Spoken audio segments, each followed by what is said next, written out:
네, 오늘의 말씀 제목은 해같이 빛나리라 하는 제목을 가지고서 말씀을 드리려 합니다. 오늘의 이제 구약의 본문에 보면은 구약의 본문에 창세기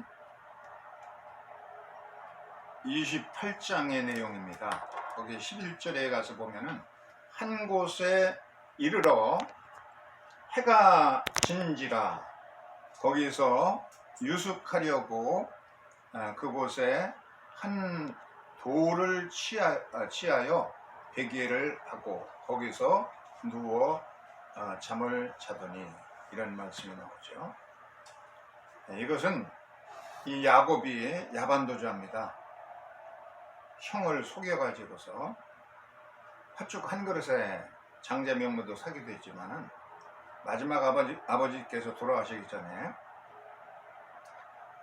이제 큰아들에게 예수에게 축복을 해주고 그리고 이제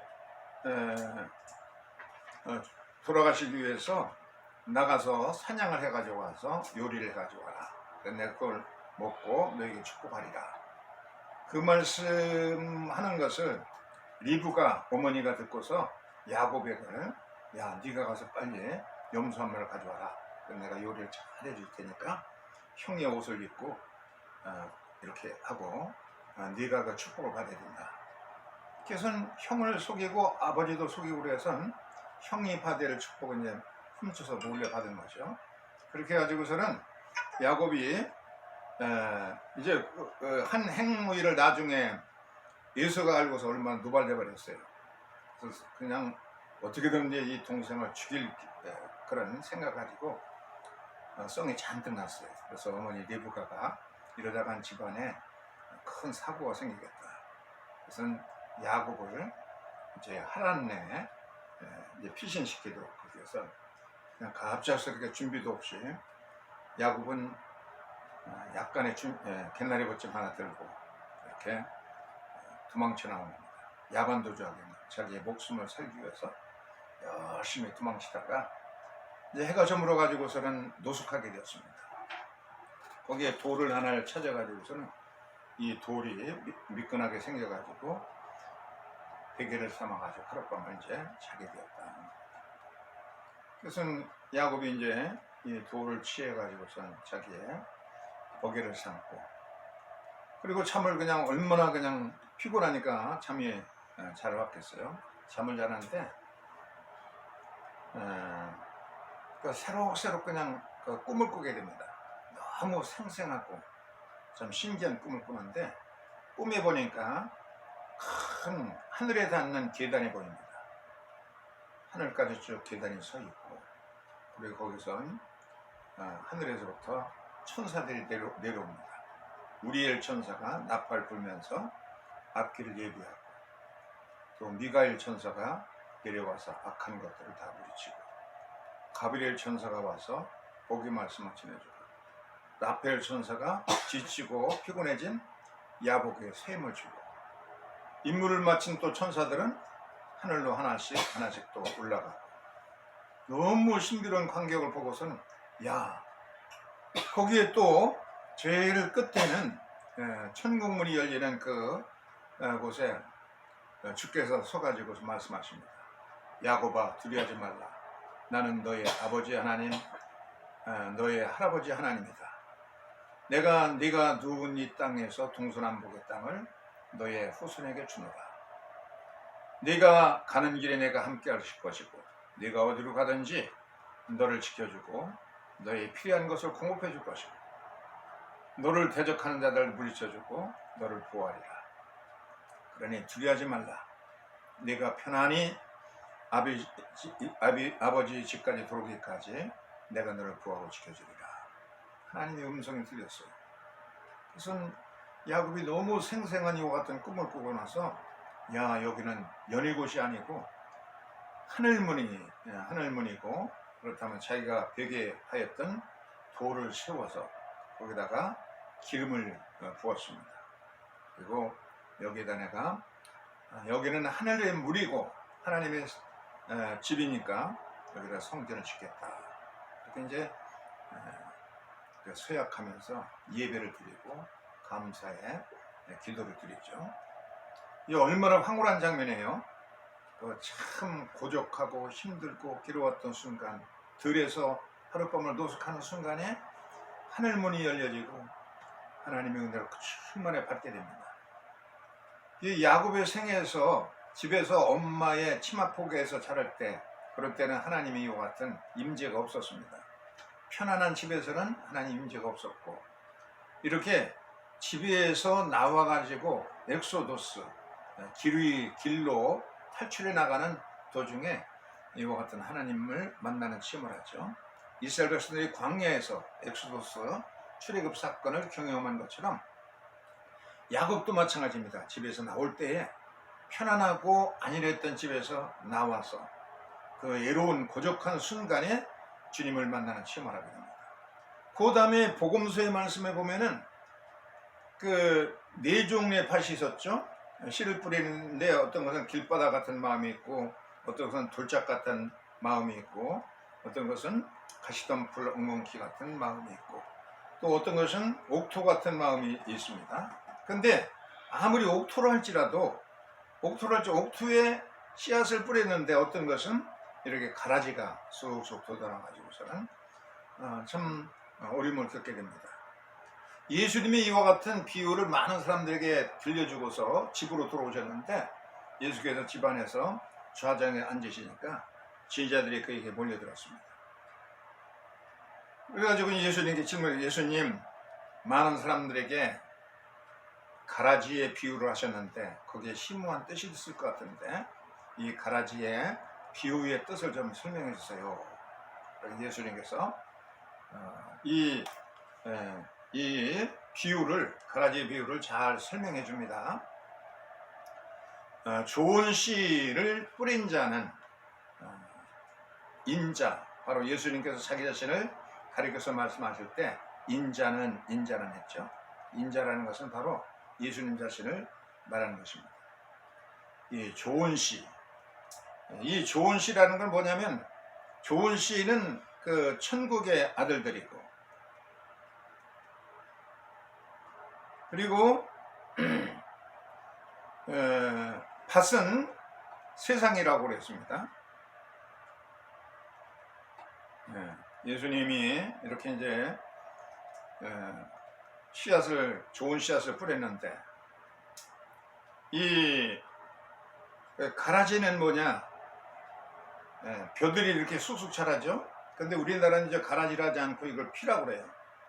벼를 심어 놓으면 그 피가 자랍니다. 벼하고 자랄 때는 똑같은데, 근데 이것이 이제 추수 때 가다 보면 쑥 잘 자랍니다. 잡초들이 이 가라지 같은 것, 그런 것들이 더 왕성히 자라요. 쑥쑥 자라는데, 이 가라지를 뿌린 것은 원수고, 가라지는 악한 자의 아들들이라는 겁니다.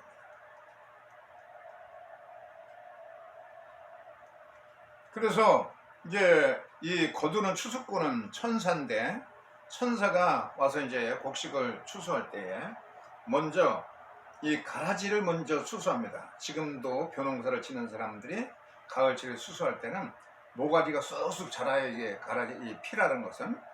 그래서 자기의 본성을 드러냅니다. 그럼 그것을 빨리 잘라가지고서 가라지를 먼저 제거해야지, 그걸 그 씨앗들이 떨어지면 다음에는 그냥 가라지가 더 많이 자라가지고 밭을 버리고 말아요. 그렇기 때문에 가라지를 먼저 잘라서 단으로 묶어가지고서 불살라고 합니다. 그리고 알곡들은 그것을 이제 단으로 묶어가지고서 농부가 그것을 정물소에 가서 탈곡을 해가지고 이삭을 이제 이 창고에다가 벼들을 잘 보관하게 됩니다. 이 천국 곳간의 알곡들은 잘 보관될 것이고, 이 사악한 가라지들은 전부 불에 태워지게 된다는 겁니다.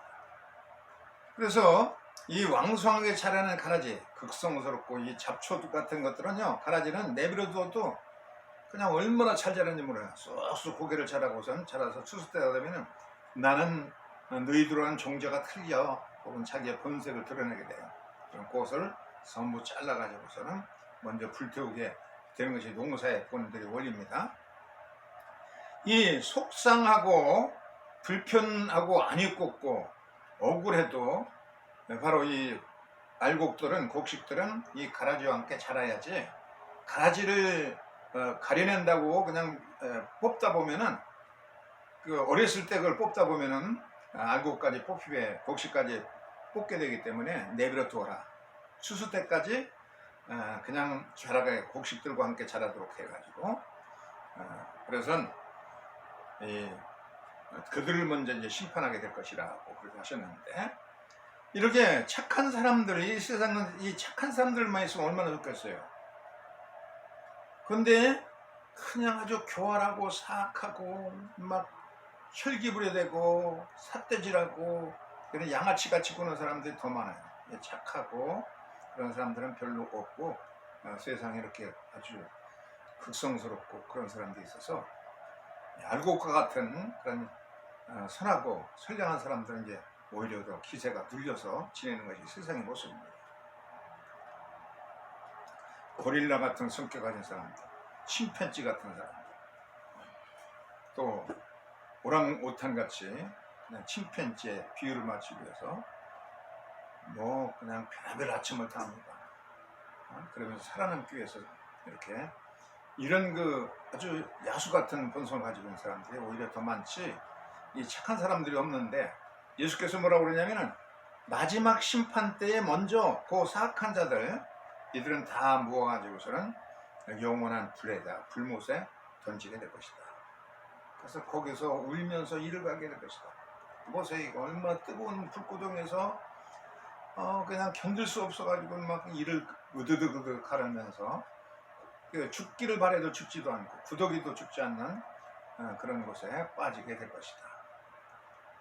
먼저 이와 같이 사악한 자들의 심판을 받게 될 것이고, 그때에 의인들은 어떻게 되냐? 자기 아버지 나라에서 해와 같이 빛나리라. 귀 있는 자는 들을지어다. 이 세상에서 이 사악한 자들 때문에 그냥 시달리고 그냥 불편하고 양아치 같은 사람들 때문에 속상하던 그런 의로운 사람들, 끝까지 믿음을 지킨 사람들은, 정의롭게 살아가는 사람들, 이들은 하나님 나라에서 하늘의 별처럼 빛나면서 예수님도 그때는 마음껏 웃으시고 모든 것이 환희와 기쁨과 즐거움으로 가득 찬 그런 세상에서 가족들도 마음껏 그냥 행복을 누리는 그런 세계가 주어지게 될 것이라고 말씀을 했어요. 로마서 14장 12절에 보면은 우리의 각 사람이 자기의 일을 하나님께 직고할 때가 온다. 이게 최후의 심판 때 얘기예요. 존 웨슬리 목사님이 이 말씀에 큰 감동을 받았어요. 한 번은 판사, 검사들만, 법조인들만 모이는 곳에서 바로 이 성경 본문을 가지고 설교를 했어요. 최후의 심판이 있다. 여러분들이 다른 사람의 죄를 이렇게 고발하고 정죄하고 그리고 심판하고 방망이 딱딱 들여가지고서는 심판만 했지, 그러나 여러분들도 전부 다 최후의 심판 때 여러분들이 한 행위대로 심판받을 것이다. 그랬더니 이와 같은 얘기를 처음 듣는 거예요. 이 사람들이, 법조인들이. 그냥 부들부들 막 그냥 의사에 떠올고 그냥 그러다가 의사에 떨어져서 떨어지는 사람도 생기고 희한한 일도 생겼어요. 웨슬리가 즐겨했던 이 설교, 최후의 심판 때가 우리에게 닥쳐올 때인데 그때는 이미 늦었다는 거야. 그렇기 때문에 감리교인들은, 웨슬리는 밴드라는 것을 만들어 가지고 신앙이 좋은 사람들이 네다섯 서너 명이 모여가지고, 그게 밴드 조직입니다. 그래서 한 주간 동안에 자기 잘못들을 전부 밴드 그 요원들하고 같이 죄를 고백하고 하나님의 용서를 위해서 같이 기도하고, 물론 거짓과 숨겨진 것이 없는 그런 그 모임이 이제 셀렉트 밴드입니다. 그래서 예수께서 뭐라고 그랬어요? 이렇게 자기들의 죄를 고백하고 순결한 사람들이 두서너 명이 모여도 내가 그들과 함께하고 그들의 기도가 하늘에 상달되리라. 예, 자기의 허물을 다 고백해서 순결한 공동체가 된다고 그러면은 이것은 10,000명, 1,000명이 모여도 이루어지지 않는 그런 것들이 이렇게 순결한 죄들을 고백하면서 서로를 위해서 기도해 주는 그런 순결한 공동체 2-3명이 모인 곳에 주님도 함께하고 그들의 기도를 응답하여 준다고 이렇게 주님께서 말씀하셨어요. 여기서 이제 짓고 한다라는 말이 히브리어 이제 성경으로 보면은 헤세본입니다. 헤세본. 이건 뭐냐면 어카운터빌리티라는 단어예요. 회계감사듯이 자기의 업무를 그냥 감사받듯이 이렇게 철저하게 직무를 이렇게 나는 세상에 살았습니다. 자기 업무의 고백을 얼마나 성실하게 살았는지 그렇게 고백하는 날이 오는데, 감리교인들은 이것을 밴드 모임에서 이렇게 하듯이 이실족구하면서 이 세상에 있는 순간순간마다 직구한 어카운터빌리티, 이실직구하면서 살아가야 된다는 얘기예요. 그것이 바로 참 믿음의 공동체인 것입니다. 마지막에 예수께서 심판대에 딱 앉으십니다. 여기 보세요, 그림에. 그러면 사람들이 이제 거기에 이제 가브리엘 천사, 미가엘 천사가 서게 되고, 그리고 천하의 모든 사람들이 전부 옵니다. 한쪽에는 회색 분자들이 있고, 한쪽에는 저마다 개성이 있게 살았던 사람들이 있고, 이제 호명을 합니다. 하나하나 호명되어 있을 사람이. 대한민국 경기도 어디서 온 아무개, 그런 불림바다가 나옵니다. 이 사람의 삶에 대해서 전부 이실직고 하면서 비디오도 돌아가고 전생애를 철저하게 이제 검증하는 겁니다. 그래서 영원히 이제 심판받게 되는 그런 것이 치유의 심판대의 모습이라는 거예요. 그런데 이것을 그때 가서는 이미 늦은 거기 때문에 매 순간마다 이 세상에 사는 동안에 서로가 멘토가 되는 밴드들 모임 속에서 철저하게 고백하고 위해서 기도해주고, 이 사악한 세상에 넘어지지 않도록 한걸 때 주님께서는 그 모임에 함께 하신다고 했어요. 이것이 바로 하나님의 자녀요, 그들에게는 하나님의 나라가 상속될 상속자들인데, 신약 성경의 서신서의 말씀 로마서 8장 15절을 한번 읽어보세요. 로마서 8장 15절을 같이 읽겠습니다. 너희는 다시 무서워하는 종의 영을 받지 아니하고 양자의 영을 받았으므로 우리가 아빠 아버지라고 부르시느니라. 네, 세상에는 두 종류의 사람이 있습니다. 무서워하는 그 종의 노예 영을 노예 근성으로 살아가는 사람이 있고, 하나님의 자녀로서 자유민으로서 자발적이고 자원해서 살아가는, 하나님을 아빠 아버지라고 부르짖는 그런 그 자원하는 심령, 자유하는 영을 가지고 있는 사람들, 그렇게 이제 하나님의 아들들이죠. 이렇게 두 종류가 있는 겁니다. 노예 근성으로 세상에 살아가는 사람들은 사람이 있는 앞에서는 열심히 하는 듯하고 없으면 그냥 농떼기 부리는 그런 사람들입니다. 그러나 그렇지 않고 늘 자원해서 자발적으로 충성하는 그런 것이 이제 어카운터빌리티, 자기의 세상에서의 직무를 잘 감당하는 자들이죠. 시편의 본문에 오늘 성경에 보면은 시편 139편 23절 24절 교독해 보겠어요. 하나님이여 나를 살피사 내 마음을 아시며 나를 시험하사 내 뜻을 아옵소서. 빨간 거 읽으세요. 네가 있나 보시고 나를 영원한 길로 인도하소서. 시편 139편에 보면은 하나님이 우리의 앉아있는 거, 자리에 눕는 거, 일어서 걷는 거, 또 멀리에서 생각도 전부 하시고, 요나가 니느웨로 가라고 했는데 엉뚱하게도 배를 타고서는 멀리 다시 세상 끝으로 가서 하나님을 거역하고 그런 생각을 전부 하십니다. 그래서 풍파를 일으켜가지고 결국은 바다에 던져지게 하고 큰 물고기 뱃속에 들어가서 회개하고 가서 니느웨에 가서 전하니까 큰 회개 운동이 일어나지 않습니까? 이 사람은 파스칼이라는 사람이에요. 이 파스칼은 천재적인 수학자입니다.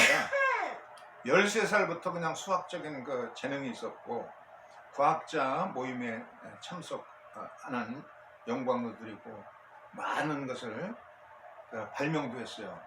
오늘날과 같은 계산기를 그 당시에 발명하기도 하고 아주 천재적인 과학자이고 문필가이고 철학자고 신학자고 그런 사람인데 너무 이 사람이 유명하다 보니까 파리의 사교계의 유명 인사가 되었어요. 그럼 날마다 저녁마다 술 먹고 파티에 참여해서 그냥 흥청망청 즐기다가 마차를 타고 집으로 가는데 고피가 놓쳐져 가지고 말이 그냥 막 날뛰어가지고 세느강 다리에 전복되고 맙니다.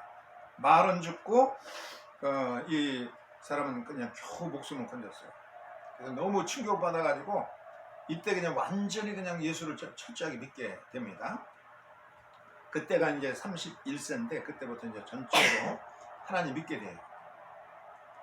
그러다가 이제 34세가 되어서는 1654년 밤 11월 23일 날 밤 10시 30분부터 1시간 동안 예수 그리스도의 임재를 경험하게 돼요.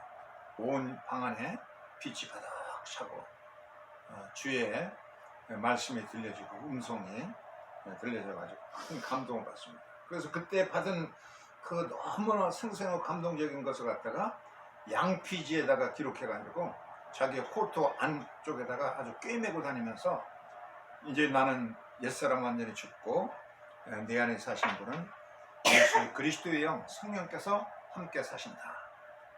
아주 매우 실존적인 신앙을 가지고 이제 살아가게 됩니다. 그래서 그 팡세도 기록하고 아주 정말로 옛사람 죽어진 건데 이분이 이제 세 종류의 사람이 있다고 그랬어요. 첫째는 길바닥 같은 인간, 전혀 신앙에 관심이 없는, 하나님께 대한 관심이 없는 길바닥 같은 사람이 있고, 근데 두 번째는 가라지 같은 신자가 있다고 그랬어요. 그러니까 예수를 믿긴 믿는데 세상 생각을 하고 있는 사람들. 그리고 옥토 같은 신자, 이들은 완전히 옛사람은 죽고 그 안에 예수님이 사시는 성령으로 인도해서 살아가는 사람이라고 그렇게 말했습니다. 이 세상에는 두 종류의 조종자가 있다고 볼 수 있는데요.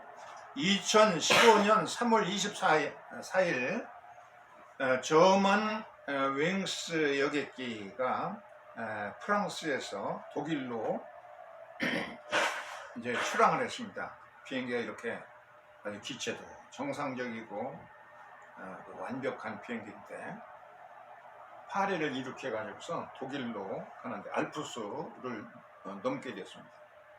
알프스보다 높은 곳으로 이제 올라가서 가기 때문에 아무 지장이 없는 건데 갑자기 이것이 그냥 이렇게 낙하해 가지고서는 알프스하고 충돌해 가지고 산산조각 나고 아무리 기체의 결함도 없고 완벽하고 그랬지만은 나중에 이제 이 사람의 일기와 이 모든 걸 조사해 보니까 굉장히 정서적으로 불안하고 충동적인 그런 사람인 것이 드러났어요. 그래서 모든 것이 완벽해도 조종사 정신 상태가 온전치 못하니까 모두에게 큰 끔찍한 재난이 생겼던 그런 비행기 사고가 있었죠. 최근에 우리나라에 엄청난 비가 쏟아졌어요. 오송에서 지하차도가 침수하고 거기에 이제 미호천이 공사하다가 그냥 대충 이렇게 쌓는 것이 지방이 범람해가지고 순식간에 홍수가 이제 닥쳐가지고 오송 차도에 지나가던 차들이 순식간에 다 잠기게 되었죠. 그래서 14명이 15명이가 죽고 그랬는데 이와 같은 사실을 전해드린 그 도지사 김역관 충북도지사는 뭐라고 하냐면은 내가 그 얘기를 듣긴 들었지만 내가 거기에 간들 내가 무슨 변화를 가져오고 무슨 도움이 됐겠느냐 그런 말을 했어요. 그 대통령은 당시에 가지 않아도 되는 나토에 참석했다가 그러다가 또 가지 않아도 되는 우크라이나에 참석하면서 조국에선 지금 그냥 수십 명의 홍수로 이제 죽고 그랬는데 내가 거기 한들 대통령실에서 그렇게 발표를 했어요. 대통령이 왔다 한들 무슨 변화가 있겠느냐 그런 말을 했어요. 이것은 이상민 장관이 이 지난번에 그 12구 이태원 참사 때 159명이 참사했는데 그때 뭐라고 그랬어요? 이상민인가요? 이상민 장관이 거기에 경찰관들이 더 많이 투입되어서도 뭐 별 차이가 없을 것이다 그런 말을 했어요. 그러니까 국가 권력이 아무리 그렇게 했다 할지라도 대통령 혹은 뭐든 한간에 경찰관이 더 투입돼도 그 사건은 예방할 수 없다. 어처구니 없는 나라가 치안 유지하는 경찰들이 암만 많아도 소용없다는 그런 투의 얘기를 했으니 얼마나 잘못된 거예요. 이번에도 똑같은 그런 일들이 반복되기라는 것이 의식 구조가 대통령부터 장차관들이든지 직무를 맡은 이들 이제 전부 참 잘못된 생각을 가지고 있는 것이죠. 자기의 직무를 철저하게 잘 하려는 그런 이실직고하는 그 어카운터빌리티, 자기의 책무를 잘 감당하려는 생각이 없는 겁니다. 반면에 허드슨강의 기적이라는 얘기가 있어. 2009년 1월 16일 날 새벽에 155명을 태운 비행기인데 US 에어 이 비행기가 이륙해서 4분 만에 허드슨강에 추락해버렸어요. 이륙한 지 4분 만에 이렇게 추락하게 됐는데 그 이유는 공중에 기러기대들이 철새들이 그 막 이 비행기 엔진에 빨려 들어가가지고 엔진이 양쪽에 다 고장나고 말입니다. 추락하게 되는데 4분 남았어요. 그때 이 조종사는 그 기내에 승무원들에게 전부 이 조끼를 전부 구명조끼를 다 착용시키고 그리고 지상에 연락을 해가지고서는 허드슨강에 비상 착륙할 테니까 그 배들을 전부 없도록 해라 이렇게 이제 해놓고서는 허드슨강에 이제 비상 착륙을 하게 되죠. 그래서 결국은 이 허드슨강에 착륙해서 이렇게 비행기가 이제 도착하니까 이 승객들을 비상 탈출구를 통해서 비행기 날개 위에 속히 이제 나오게 하고 비상 대기하고 있던 그런 구명 보트들이 순식간에 와서 911 대원들이 와서 전부 이 사람들을 전원을 한 사람도 다치지 않고 전부 다 살려내는 사건이 있어요. 4분의 시간, 그 시간 동안에 얼마나 정교하게 이렇게 참 대처를 했는지 참 기적과 같은 일이죠. 그래서 전부 구조하고 나니까 비행기는 물속에 이제 잠기게 됐습니다. 그때 조종사가 체슬리 술렌버그 3세였는데 이분은 바로 지금 그림에서 보이는 이 감리교회를 다니는 신자였습니다. 이렇게 4분 남아있는 그 시간 동안 철저하게 대피를 하고 자기가 최고의 마지막 모든 기력을 다해서 조종을 잘해가지고서는 전원을 다 구출해냈던 사건이 있는 것입니다. 이렇게 우리에게는 두 종류의 그런 인생을 대처하는 방법이 있습니다. 우리가 하나님의 영을 받은 하나님의 자녀들로서 가라지 같은 인생들이 아니라 하나님의 성령을 받은 자로서 주님의 성령과 함께 살아가서 성실하게 이 세상에서 책임을 잘 감당할 수 있는 그런 성도의 삶을 살 수 있기를 바랍니다. 오늘 주신 말씀을 잠시 우리가 생각하면서 묵상해 주도록